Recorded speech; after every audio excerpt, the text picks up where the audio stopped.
changing lives.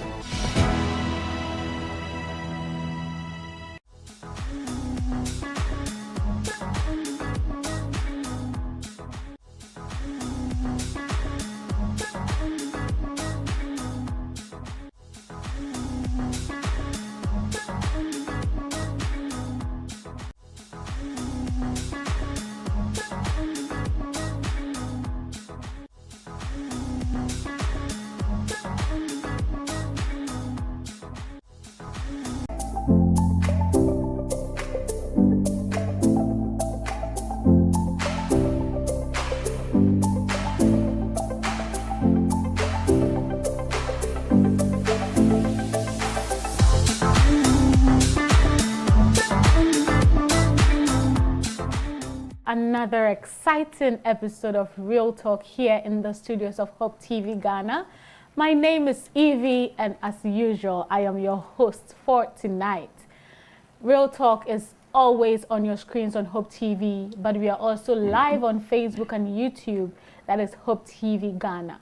So please join the conversation by leaving your comments under the comment section. You can also tell a friend to join us by streaming live. You know, marriage is a very beautiful thing. I won't lie about it.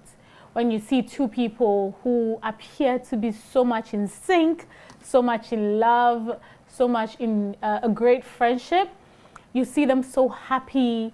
You see them on the dance floor on their wedding day. You see them when they are exchanging vows. It's such a beautiful thing to behold. And 6 months down the line, a year, 2 years, or even 5 years, you hear they are divorced. You hear they are separated.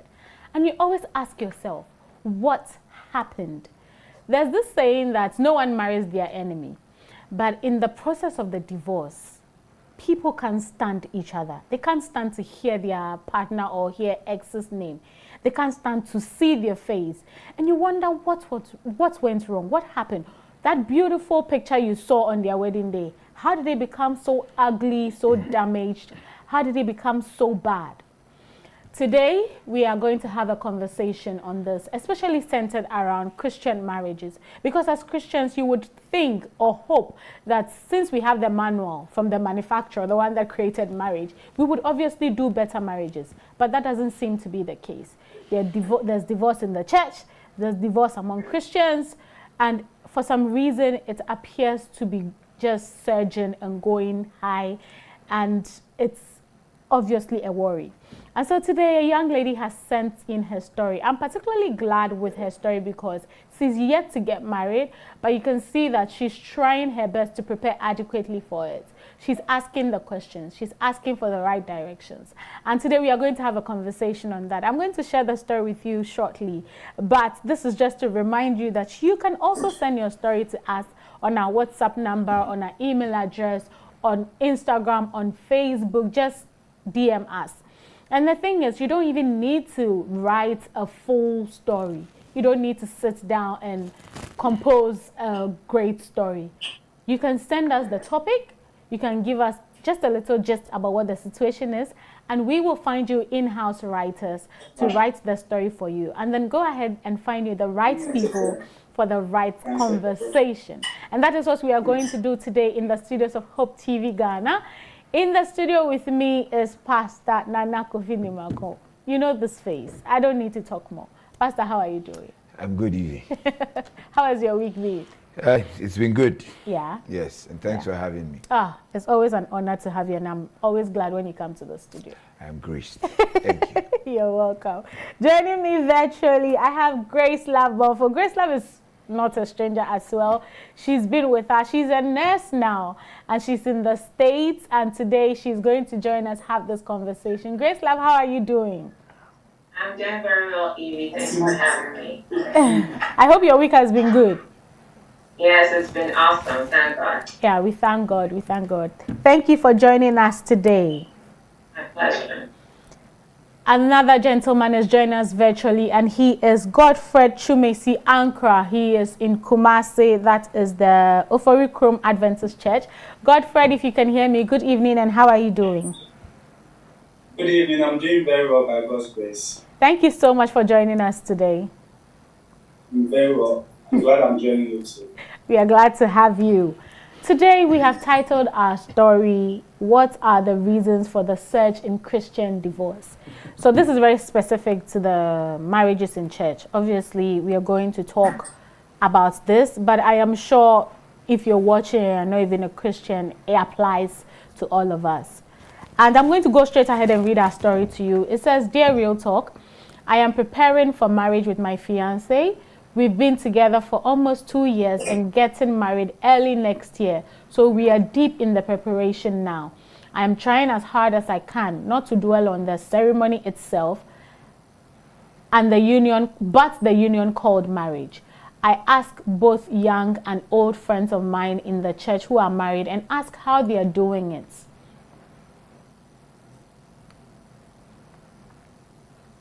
The next slide. It says, however, I realize more and more people have divorced and even more are getting divorced by the day, especially very young marriages. This has gotten me very concerned. I even looked it up and it said that 50% of all marriages end up in divorce or separation. Is this true? What is causing all these? Has divorce become the next solution to problems in marriages? Is the issue making the wrong choice? Could it be that we don't have the knowledge needed before marriage? Are Christians even practicing what the Bible teaches us about marriage? Why is there a surge in Christian marriages? How can we do better in our marriage? And how can I do better in my marriage? Okay, so this young lady obviously has some questions that needs answered. And these are essential questions. I mean, why is there a surge? Are we being prepared well for marriage? Are we making the wrong choice? Could it be that we don't have enough knowledge? You know, somebody said, and it's funny, but somebody said that marriage is the only institution that you get a certificate before you go into it. Usually with other institutions like school, you go through the school, make sure you've passed, then you get a certificate. But this one, you enter, you already have a certificate. Whether you qualify or not, you do have a certificate. So you can see that you already start with a problem. And I don't know how premarital counseling is even taking anymore, whether it's serious or people just set a date and they know the date is getting close and then they do a month or two and then they say we are getting married. We are going to discuss all of that. And I'm going to start with Pastor Nimakwe and I'll ask, Pastor, what's your general take on this story? I mean, personally, when I read it, I was like, this, we need to have this conversation. Yeah. What is going through your mind? Yeah, a lot, and it's scary. I just want to say good evening to your viewers as well, and my mom and dad who are doing the watching today and tonight as well. See, when I go through the young man's story, I'm glad about the beginning statement. Where he talks about the fact that it's a woman. It's a girl. Okay, the lady. So she is not too much enthused and taken away by the ceremony itself. He's not dismissing it because there are preparations that you must do towards having something that is supposed to be once in a lifetime. Right. So by this, I'm just saying that one that should not end up in divorce. So it must be, it's once in a lifetime thing. So I believe it must be simple, it must be beautiful and honorable. You understand? So I am glad we can have young people who can make such statements that I am not dwelling on the ceremony, but the aftermath of the ceremony. That's where I want to look at. And the second bit of it is that now when he looks beyond that, he consults, which is a very good thing. You know, he consults people who have already started the journey and asking them, if I read around, these are the things I read. They are scary. Is that what it is? And from the write-up, almost like, you know, they have shared some hard truth with him and he is becoming scary. The next question, bit of the write-up, has to do with the fact that he asks that it almost like divorce is becoming a solution to marital conflict and marital problems. And I'm glad it's a question he asked. That one, I want to state emphatically that it's a no. For me, and in my practice as a marriage counselor, I have never and will never admit that divorce is a solution to marital problems. And you see, Evie, this young woman has every reason to be asking these very difficult questions, right, and things like, because if you look at the population and housing census, look at Ghana, between June 27th, 2021 to August 15th, 2021, and look at the number of divorce cases and the number of separations we have in our courts. Okay, so you look at that one and you see 553,065 persons in Ghana have had their marriages dissolved within that short period. All right, wow. And 405,000 have been separated. And by definition, separated is that these are people who have who no longer have living arrangement. It means that I'm staying out of our marital home, all right? And divorce are those ones that have gone to court. So those ones that have not gone to court, we don't know yet. We don't know. Sure. But the figure is so scary. And if you look at the Ghana Statistical Service, they will tell you that of this 553,065, which ends in divorce within that period, 362,233 were women, and then the remaining 190,832 were men. So you are talking about 65.5% and 34.5% respectively.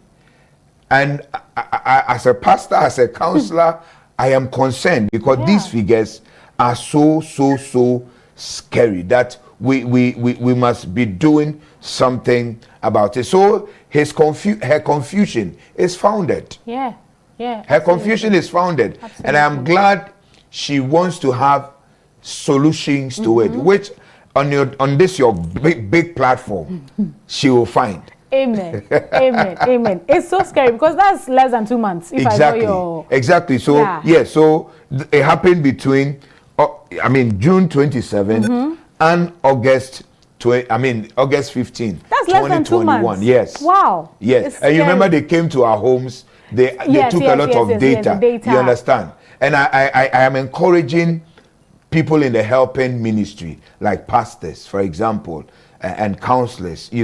They should go and look for some of this data, and you can understand that now the world is ruled by people who have data. When you have data, you are able to formulate better policies. Absolutely. When you have data, you are guided to do the very things that will eventually be the needs of the people you lead. Data is so powerful. In this world, data is all that you need. Grace Love, I'm going to come to you. What's your general take on this story? Where do you see this young woman's mind at? Being a young woman yourself, is this something that you've heard? Is it a concern? Have you come across it? What's your take on the story generally? Generally, I think it's a reality for most youth who want to go into marriage not because of the ceremony or the marriage ceremony itself. It's legit confusion that we experience, and I hope I'm speaking for most youth that we go through. And sometimes it's scary. Thinking into the mind of this young lady, it's scary to be even to put yourself out there to ask these questions, because it makes you, one, you're afraid of the kind of answers you're going to get, which, she's asked these questions and so she's being told that divorce rates are going up. And so it begs the question, then what's the point of marriage anyway? So one, you're afraid of the answers you're going to get. And two, these days, marriage has been so glorified that it almost looks like the main goal is to just have that ceremony and be okay with it. And the concept of divorce, because I watch weddings a lot on YouTube, and in 2 weeks' time, 1 month, you come and this grand wedding this couple who engaged in that are divorced, and it indirectly makes divorce look like an okay thing to do, even though you know in your word, in your Bible, that it's not something to do. So I think it's three things. There's the reality that we face as youth, and two, we're kind of scared knowing the work we're supposed to put in to be able to have successful marriages, and three, we're all getting okay to the concept of divorcing. Thank you so much, Blesslab. I'm going to come to you, Godfred, and I'll ask for your general take on this story. Okay, so I think major things we should be considering, especially on this point, is that I read from solicitors.com, which is a firm that is into law, and then their general take, according to their survey, currently just somewhere around May 2022, the success they were gathering was that we have a little around 4 people out of 1,000 getting divorced all around the world. Wow. So assisted statistics, considering about 50% of people in the end getting divorced, makes it very scary. But then when you are considering the term around the world, it isn't that scary. But then what one must put into it is that the thinking that marriage is a difficult thing. Many young people considering marriage now do consider marriage to be too difficult. It's perhaps because of the things we do consider must be part of marriage or must be part of a great marriage. We put so much into preparations prior to the marriage than the marriage itself. So the D-Day, the wedding day, so much preparation goes into that. But then as to the marriage itself, while I was going through this whole thing, I was considering how long it takes for each of us to get into our various professions. Yeah. It takes from kindergarten to finishing a tertiary institution, approximately around 18 years to complete the university. However, you would realize that we put in so little into our preparations towards the marriage itself. So we are prepared on the wedding day for the marriage, we get into the marriage, and we basically have no idea. There's even a short period for counseling, if Pastor Nimako gladly admits, very short for counseling. And then before we all realize, the couple are already into the marriage, and things come up every now and then. And since we put in very little into the preparation, the actual marriage itself, we are almost always found wanting. But I think overall, I still greatly believe that if Christ is made the center stage of our marriages, things will really work. Sure. Things will really work. Thank you so much, Godfred. Sure. Pastor, I would, let's talk about Christian marriage, because in the world, men are getting married, women are getting married. People are getting married to animals. I read recently somebody got married to a tree. Sure.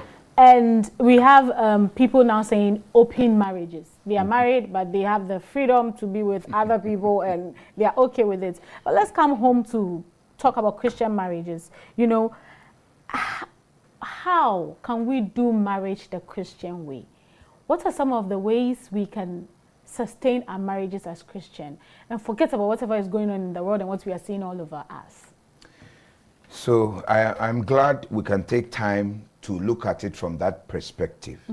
Because you see now, there are too many around who are having some role models, some celebrities, as their thing, and divorce is so common within those area, right? Category of people. Yeah. So much so that even Christians who are now looking up to them now think it's one of those things. Yeah. That's why I'm very happy right from the word go, we're looking at it from the Christian's perspective. And so, Evie, I want to make this emphatic statement that if you take, for example, the Seventh-day Adventist Church, and I know this happens in many other churches as well, there are things in place to make sure that you start on a very good note. Okay. But interestingly, and I don't know where this thing is coming from. You see, we have a great church with super structures. And I find it difficult when it comes to marriage. We cannot exhaust what is there. Okay. Okay? So, for example, and people will tell you some of the things, I mean, they don't want to take the pain to go through them. And so for me, when I was getting married as a pastor, you know, deliberately, I went through every one of those stages to set an example to the district I pastored at that time. Okay. Where now you go to tell the family life, all right, the pastor is involved, and then they have a way to even communicate to your partner on the other side, whether in the same church or outside the church. Right. You know, they have a way to do some background checks with them. Like, you know, in those days, we came to hear of it, and you know, where families will go behind and look into the other family and things like that. Yeah. It is all for good reasons, because there have been times when people have come professing to be who they are not, and has caused them, you know, great pain. And so you see, that's where I want us to even start it from. Then graduating it. Now, the churches have institutionalized, you know, certain period of time.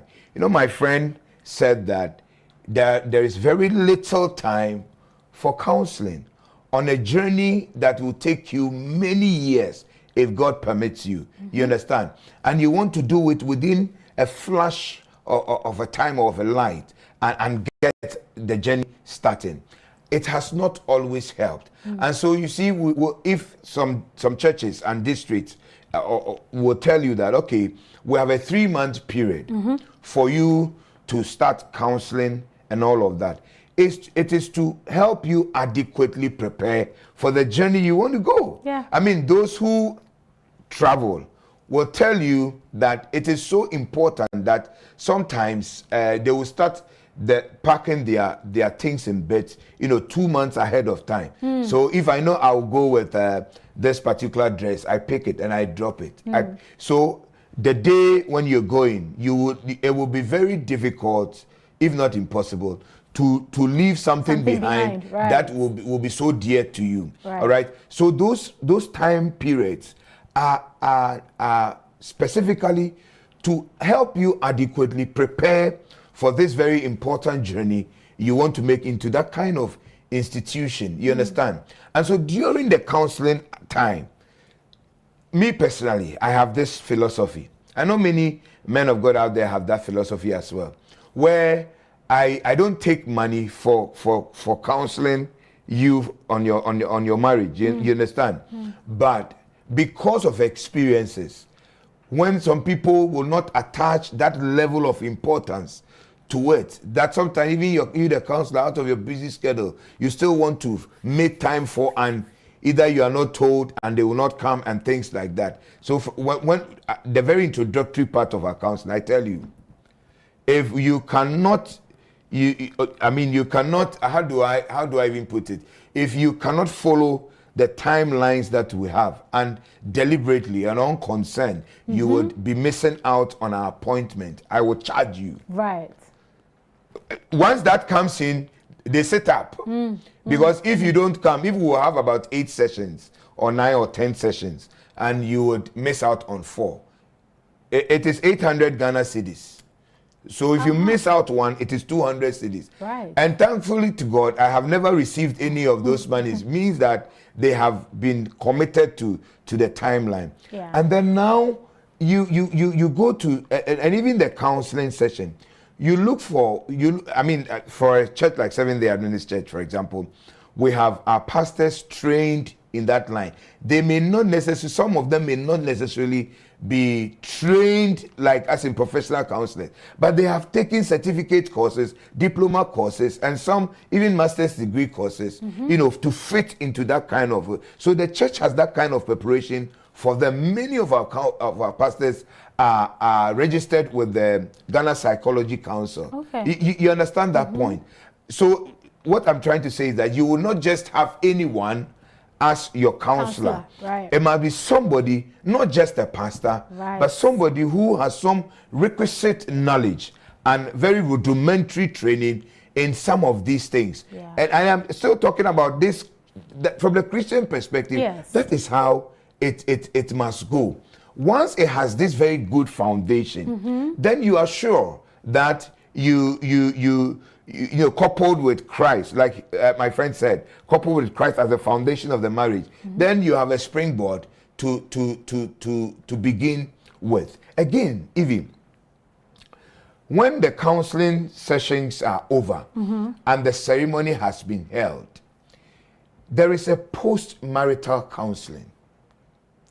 As for that one, I guess maybe I am getting an impression that I should move the money to that place instead of the prayer. Instead of the prayer, because they will not come. Right. And sometimes when you meet them, they're like, Pastor, there are some I had to even chase them with their certificate. Oh goodness! Once the ceremony is over, it's like everything is over. But you see, the post-marital is so important because I personally talks about the first 2 years of your marriage.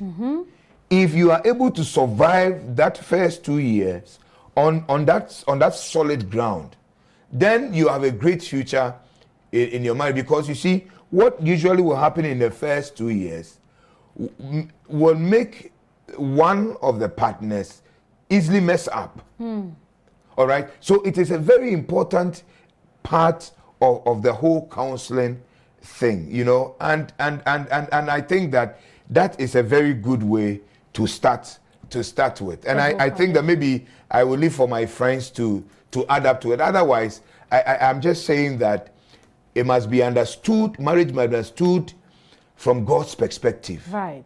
Anything short of that will make the marriage suffer. So for example, there was a time that, Evie, I was using one Hyundai Santa Fe, a car. And one Sabbath, I had gone, as usual, I've gone to the petrol dump to fill for my work on the Sabbath. And it was a rainy afternoon. So when I got there, there was a queue. So I stopped my engine. When it was my time, I ignite the engine, get to the dump, and he was supposed to fill the tank for me. Okay. Now when she was done, I start the engine and it would not start. All right. So quickly, I jumped out of the car, opened up, brought the hose from the engine, put it in a disposable cup, and clearly, my little signs. You see 2 liquids. Oh goodness. You understand, but so I saw water mixed with petrol. But the manufacturer said that it should be petrol or diesel. Yes. You understand? Yes. He didn't say petrol mixed with diesel. And that's why the car will not start. So eventually I had to buy a new engine for that matter. Point I'm making is that marriage originated with God. It can only be understood from God's perspectives. If Christians will adhere to our tenets and will formulate their principles and their philosophy, based on the Bible, and right from the word go, understand that divorce is not an option. Right. That is when they have a real good footing to begin to enjoy what Christian marriage is all about. I absolutely agree, Pastor, because now it's almost as if, well, if it doesn't work, I can always walk out. Exactly. So when you don't have anywhere to go, you put in the work, no? That's a bad mentality. I know, right? Yeah. Coming to you, Grace Love, I would ask, in your opinion, what do you think could be the possible reasons or the cause why there is such a surge in divorce, especially in Christian marriages? What are we doing wrong? what is the reason? Are we copying blindly? Are we just going in because we see people getting married and it's flashy and it's beautiful? Do we want to trend on social media? What is causing the surge in divorce for marriage, in your opinion? In my opinion, and as a youth, first, I think it's the fact that we know that even though we're Christians, we know that we're okay with the fact that when we go in, we can always come out. Because why should I stay somewhere that is toxic, right? That's the language these days. Yeah. So if you don't want to find yourself in a toxic environment, you leave. Mind you, in the beginning, it doesn't start out toxic.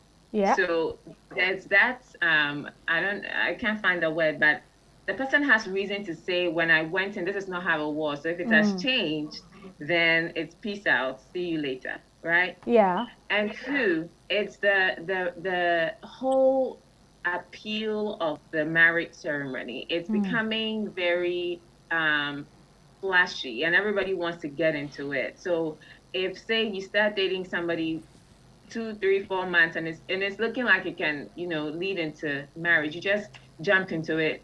I didn't even know there was anything like post-marital counseling. Oh, if Uncle hadn't said it over here. Yeah. And I do ask questions. I like to ask questions. So again, I'm in the same space this young lady has found herself. You begin to ask these questions, and I have come to the conclusion that divorce is not an option. So because I know that there's a way you go about things. There's a way you do things. You take your time with things and make sure that you're not just jumping into the world's standards, because we have diluted our Christian walk so much that as youth, it just goes anyway these days, and we're okay with it, especially because we see our friends do it. And also, I always say that the example I have at home doesn't give me the liberty to even consider divorce, because my parents never talk about it. Like, my immediate surrounding doesn't support it. So, having been armed with this information, that when you're going in, it's almost like I'm not coming back until death do us part. It's not just saying the vows on the marriage day. It really is living the vows. And so once we know that, it makes the approach different. But most youth, one, we want to rush into it. Two, we don't want to put the work into it. We're a cancel culture, and if it's not working, it's bye-bye. I'm an independent lady, and I can take care of myself. I know, right? See, honestly, Grace Love, it almost sounds as if you are literally talking to our generation. That's what we do. Any little thing, oh, it's too toxic for me, I can't stand it. Oh, he is sitting on my independence. Oh, she doesn't want me to be the man. We come up with crazy excuses. And just like you said, I remember recently something happened in the house, and then my husband asked me, if you say you go back, will your mother take you back? And I laughed because it is not in my home. It won't she'll tell you, this is my husband's house. Find your way back to your husband's house, So if you come from a background where they've made it clear to you that make it work, you go with that mindset and you are willing to do the work. But now, this is not to say that if you are being strangled and killed and you shouldn't talk to anybody and find a way to the solution. That is not what we are saying here. But coming to you, Godfred,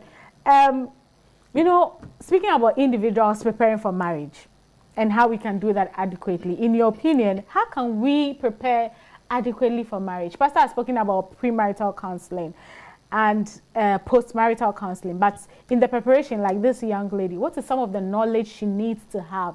What does Bible say concerning the role of a woman, the role of a man coming together as a union? What do you need to know to enter marriage? Because now the truth is, go to school, get a job, marry, have children. They don't say at least when you're going to school, they ask you, oh, what do you want to be? As we are growing up, I want to be a journalist, I want to be a doctor, there's an idea. Then they are putting you do general arts, you do science. Yes. But in marriage, I don't hear the conversation. This is how you're supposed to be as a woman. This is how you're supposed to be as a man. This is how you're supposed to even cook. This is how you're supposed to prepare your home. That's how it used to be. Yes, but now our generation, millennials and the Gen Zs, we don't have it. I don't know if it's because we are stubborn or we don't listen, but it's difficult. We just what you just said is actually one of the reasons divorce is surging. And it is biblical. I won't be surprised because we are not doing it. We are not learning. They're not teaching you how to manage your home, how to manage conflict. Yes. Like this, how to talk when you're angry, or even not to talk when you're angry. All these things. So when you're angry, we just spew out. For us, free so-called, then there's fight in the house. Godfred, how do we adequately prepare for marriage, and what are some of the knowledge that we need for a successful marriage, in your opinion, please? Okay. So there are lots of things to learn prior to getting into marriage. But I think we can't learn enough, so much to say that at this point, I've learned so much that I can make my marriage definitely work. Right. I've seen lots of people say, I would want to marry a God-fearing person. But then you look at them, and then you don't even see in them God-fearing people. So for the first part, we need as individuals to really consider the spiritual aspects of our lives. You know, we can't ever overflock the point that Christ should be the center of our marriage. Because no matter what extent it goes, if Christ is not the center, things will definitely fall apart. But then if we see things going very far and then Christ is the center, we would always consider that, okay, if Christ didn't want me to break this marriage, then divorce is never an option. So we can always decide working at it. I think in our generation, because of lots of things that we do consider now, for us, we want fast things. So fast foods, we want everything fast. So even when we are considering marriages and then we are not getting things as quick as we would want them to be, then we are thinking that, okay, if I should break it, it will be a very fast way of dealing with the problem. But it should never be an option. Unless, like we rightly mentioned, we are being strangled to death in the marriage.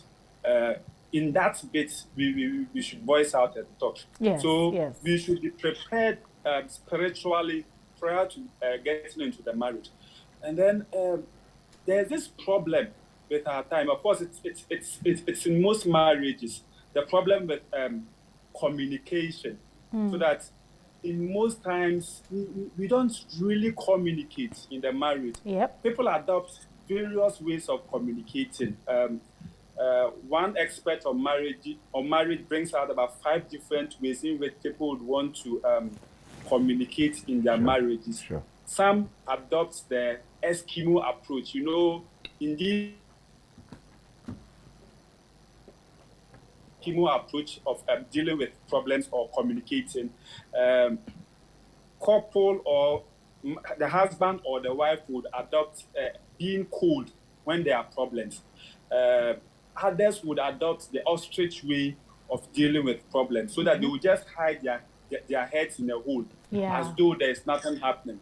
But running away from our problems or putting our heads in the hole does not necessarily mean we are working at anything. So we would really learn how to communicate in our marriages. In fact, if most of the troubles in our homes were really thought through, if we had communicated well with our partners, in most instances, we wouldn't have gotten to a level where we would want a way out. We would want divorce.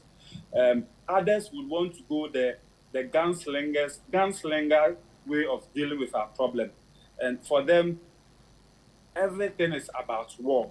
Everything is about weapons. So whenever there is a problem, instead of they adopting the first 2 strategies, being cold or adopting the ostrich way of doing things, they would rather fight. But it will always, in this approach, it is always with words. And then the fourth one is the boxer approach, where the couple, in most instances, the men would beat up the partner as a means of solving problems. So he speaks on a thing, and then you don't agree with him. He feels once you are beaten, like his baby, like his child, then you eventually could adhere to what he is saying. But none of these strategies would ever solve any marital problem. Right. The last of them is the archaeologist way of doing things. And for archaeology, they are mostly into digging. So this kind of partner, in most instances, will dig up problems anytime a new one comes up. So it's like, well, the last time you did this, the last time you did that, and that is the archaeological type of approach in communication. But none of these help. We should be willing to talk. Marriages work. In fact, there's a research that states that for our partners in our various homes, the longest of time that we have the best of communications with them is up to 10 minutes. Wow. 10 minutes. Which means that most of the time, the level of conversation, the times we adopt to really converse with our partners is not there. So even in these times, we are mostly glued to our phones, mostly glued to our computers, to the televisions, so that there's little time to really communicate. And that is really killing marriages. So apart from all these troubles, we have conflicts of in-laws, sometimes the neglection of our kids, then there's jealousy, and then one major thing, financial instability. When we are not really stable financially, and we would want to, in the case of men, add on a woman, a lady, who we would bear the responsibility of caring for, right, together with kids that may come up, then we are really compounding our problems. So it is indeed true. I've heard someone say, give birth to more children. I'm like, hey, how would you take care of them? And they're like, God will take care of them. So I'm almost like, hey, how do you give birth to kids and expect God above take care of them, pay their fees and all that? But the point is, we need a form of financial stability to get into our marriages. If we throw everything to the wind, thinking that God will take care of us, everything will be okay, then we are getting ourselves into a very big problem. The very last of these that I would want to mention is that we need to learn to understand each other. I think in our time and in most marriages, our major problem is that we do not understand each other. So we are coming from various backgrounds that should be well understood. Prior to getting into marriages, we must understand that because we are different, definitely there are certain things that will come up, but we need to understand each other, or at least try to. If we can't totally understand each other, we need to try to understand. And then sometimes just let others have their way, let our partners have their way, and then come to a consensus on most of issues than to continue to bicker on various issues every now and then. But I must say that in as much as marriages do die at the tender stages very early, marriages also have the potential of dying even if they travel very far. For instance, I've seen in recent times people I schooled with, their parents getting divorced after all the kids have completed school, and then they could have time to themselves. If after a time in the marriage, couple, especially women, become family-centric, instead of being family-centric, they become child-centric or children-centric. So they devote most of their time for their kids, but also for the husband. Over time, when the kids are grown and moved out of the home, then we will have this problem coming up again, because we did not really get time to groom our marriage, to nurture the marriage, to really know our partners. So at that point in time, that is when we are getting to see some other side of our partners. That is the most situation that gets people who have married for long, 30 years, 25 years, even 40 years, saying that, okay, we would want to part ways. Right. Most mothers will be saying it's because of our kids. That's why I'm still into this marriage are grown, they are no longer with us, and we want to go our ways. So we need to learn all these things and read. Young people need to read on marriage because it is a very laborious thing, something you will go into, and we shouldn't be wishing for a way out, but be wishing that we stay in through and through. Right. And that God will be our help. Thank you so much. God will indeed be our help. Pastor, obviously, as Godfrey said, we can't know everything. Nobody can know everything under this earth. But what's, in your opinion, as a pastor, as a marriage counselor, what you've seen over the years, marriages that have suffered, that you've been called to come and help with, what would you say as some of the knowledge that both men and women should at least have, if it is under their pockets or whatever, before they enter into the union marriage, or even in the marriage itself, so they can sustain it? Yeah, so sure. Evie, I mean, you're right on point there. So, I mean, once I have come into contact with, and it's really affecting even the marriage, you know, sexual intimacy must be taught. Now, I'm looking at, like he said, you cannot finish everything, even by way of counseling. Even if it is 1 year counseling, you will not finish everything. And people must continue and learn by experience as the marriage progresses. So, in my counseling session, some areas that I would love to touch on, and many counselors would love to touch on, are some of them he has mentioned, like the spirituality of the marriage. Right. Number two, talk about, like he said, financial literacy in marriage. Yes. Very, very key. Sex in marriage. Right. Sexual intimacy. Right. Emotional intimacy. It must be taught in marriage.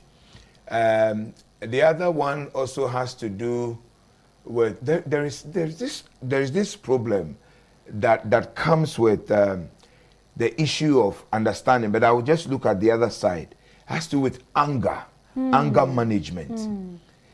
Sometimes during the counseling, when you have been, especially, counseling, the very beginning of it is where, if you're able to get it right, that's why you get the would-be couples opening up so much to you.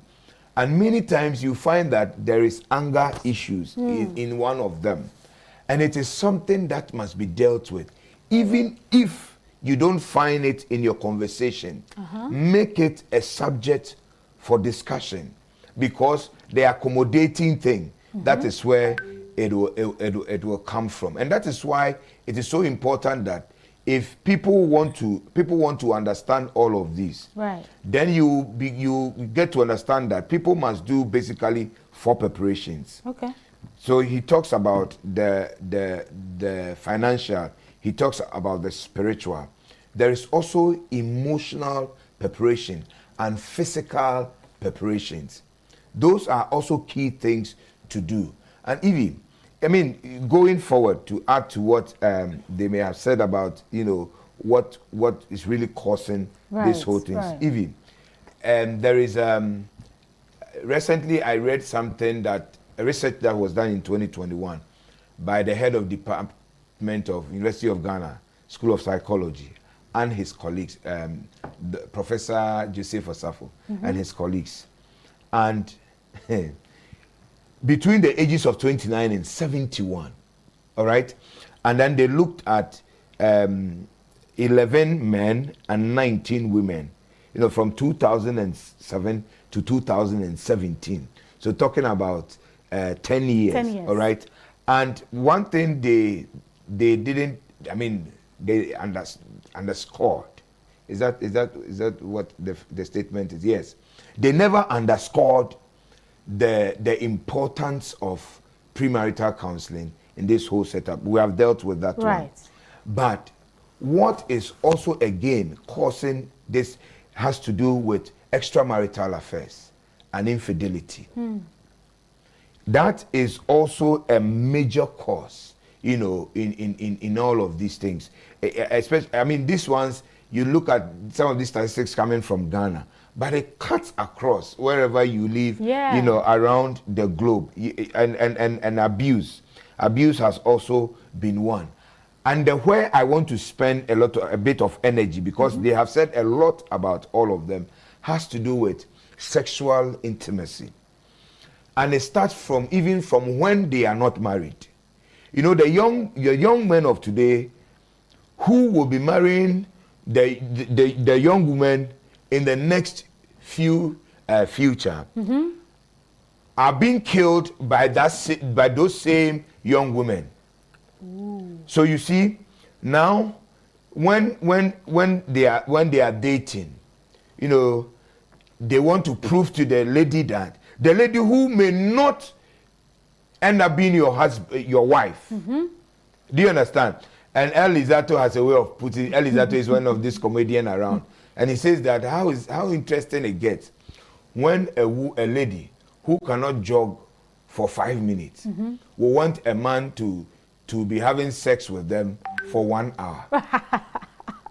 you understand? Yeah. But the import of that joke is so clear. Yeah. So now the young men have resorted to aphrodisiac and all these alcoholic beverages that are scattered around, all in their bid to satisfy these young women, get a lot of energy. Now when it is time for them to live as husband and wife, and that where you have the ample time to enjoy each other, now they don't have the strength anymore.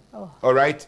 And so that is where it starts from. And in the marriage proper, Evie, there have been times in my counseling sessions with marital couples, you have used all the theories, you have prayed, and you are still not making way. It's not working. Now you decide to dig and go into their very private life, and you have seen, I can count more than 10 that the underpinning of their whole confusion is sex. Ooh. In the marriage, where one is thinking, I may have been addicted to pornography, and is asking the other to kind of behave like what he's seeing, forgetting that this one is staged. Right. Okay, so I have seen that when I have thrown a lot of light and education on it, you know, now when they come back and they ask and they say, Pastor, it did the trick, you know. But it has started from somewhere and it is getting, so sometimes the money is there. Sometimes, you know, but so what again is your problem? You dig deep and it is there. That is why I am encouraging counselors to make sexual education in marriage a whole session. Not a taboo. A whole session. Discuss it. I have discussed that part in my, and I do it at that's always my last session. Those ones I don't do them virtual. Mine was the last session. And it was conference so funny. call. I want it in person. And this guy got up in my hall. I nearly got up in the studio. This guy just got up and said, Pastor, thank you. Pastor, thank you. Thank you for bringing this up. You know, he didn't actually know how he was going to start what and what he was supposed to do. Literally stood up and was shaking me. Pastor, thank you very much. You have spoken. You have done so well this day. Pastor, you have solved all my problems. And things like that. So you understand? All these things are things that must be taken serious, and it would bring down, you know, to the barest minimum level, you know, some of these things that will trigger divorce and all of that. And this thing we are discussing, the Bible is not silent on it. You understand? You read Malachi 2:16, and the Bible, God says that I hate divorce. And the one I told you that is scriptural is Matthew chapter 19, verses 1 to 9. When the people went to test Jesus on the issue of divorce. All right? And then Jesus gave the thing. And so, in a summary, you can say that the only time people can divorce is when, according to scripture, when there is an extramarital affair. Right. And then Paul will also talk about when one has died. Those are the moments, you know, even the first one, God will drag his feet to say it, that you can still pick up your own. And he makes Hosea as an example. And in Matthew chapter 19, when they had tested Jesus by saying that, why did Moses Moses grant divorce. Jesus said one thing. It is because their heart is hard. So there is divorce because people's hearts are hard. They are not listening to anybody. You know, they come with their own preconceived thing to the marital conflict table. They have told themselves that I want to divorce. So whatever you say, they will not listen. And because some of them, they have a family history of divorce, it is easy for them to admit that it is one of those things. Oh, Pastor, I wish we could have this conversation for the next 30 minutes or even hour. But I have only 5 minutes left. Grace Love, please, I want to hear, as a young person, what would you probably say, what would you recommend to somebody going through this issue, and your final words? If you could do that quickly for me, I would really appreciate that. Yes, my final words is that as a young person, just keep Christ centered in whatever you do, not even just the marriage aspect, in everything that you do. And I strongly believe that he will lead the way, because I think in the Bible it says two cannot walk together unless they agree. And so you cannot walk with God unless you agree with him. You cannot walk with your husband unless you agree with him. You cannot walk with your parents unless you agree with them. So it's coming back and making Christ the center of everything. And don't be afraid to ask these questions because of the answers you might receive. All these stuff that Pastor is saying is scaring me, but you know, you still have to go. It's part of life. It's something you have to come to realize that you have to go through. There's this joke I crack when, you know, when they're talking about marriage, you may a romance sister, because all these things and I've just heard that there's even post-marital counseling. But we shouldn't be afraid, you know, knowing that if God is in the boat with us, it's going to sail successfully. And so that's what I'm going to tell my fellow youth. Let's just make Christ the focus and trust that he's going to lead us in the right way. Thank you so much. Thank you so much. May God give you the grace so that you do not become a romance sister. Grace. That is a no-no. Godfred, unfortunately, I have to give you just 1 minute for you to give us your recommendation and your final words. Okay. So I would want to say that we should never enter into any marriage thinking that we would eventually change our spouses. It's never works. So if there's anything with the person we would want to marry, that we think once we get into the marriage, if they still continue to be with them, it wouldn't help us stay in the marriage. Then it is better we cut it off than enter into the marriage and think we can remedy things once we are in the marriage. Right. And then one other most important thing is that we should learn to resolve our marriages as partners. I once sat through a remediation couple trying to resolve a conflict with a bigger family, and it was more than war. I think it is best we try to resolve our marriages as couple. Yeah. And then we should learn to be truthful. We should learn to be truthful throughout the marriage. You know, even when heavens would fall, we should learn to say the truth, tell our partners the truth, and then leave the rest for God. Leave the rest for God. Yes, thank you. And try to resolve your marriage problems as partners. Pastor, there's this thing I want you to speak on, but I do not have time, so I can only give you a minute. That has to do with the temperaments. Oh. I know it's a huge topic, yes. But please, you know, before you marry, how important is knowing that this person is sanguine and whatever? Yeah. You know, it is part of the things I treat in my counseling. I mean, there are new theories though, but we know the traditional ones, like the sanguine, the choleric, the phlegmatic, and the melancholy. Yeah. You see, I just 2 days ago, I was in my counseling session. I was dealing with that thing. And I mentioned this to these young people, that you have to understand yourself, know who you are, to be able to understand your partner. Right. If you cannot know who you are, understand who you are, you can never understand your partner. And because you don't know who you are, and therefore you cannot understand your partner, there will always be conflict. Because you will not understand why you behave the way you behave to be able to explain it to your partner. And you will not be able to explain, you will not be able to understand why your partner behave the way they behave. So the thing is that about temperament, you cannot change them. If you try to change somebody's temperament, you break up the relationship.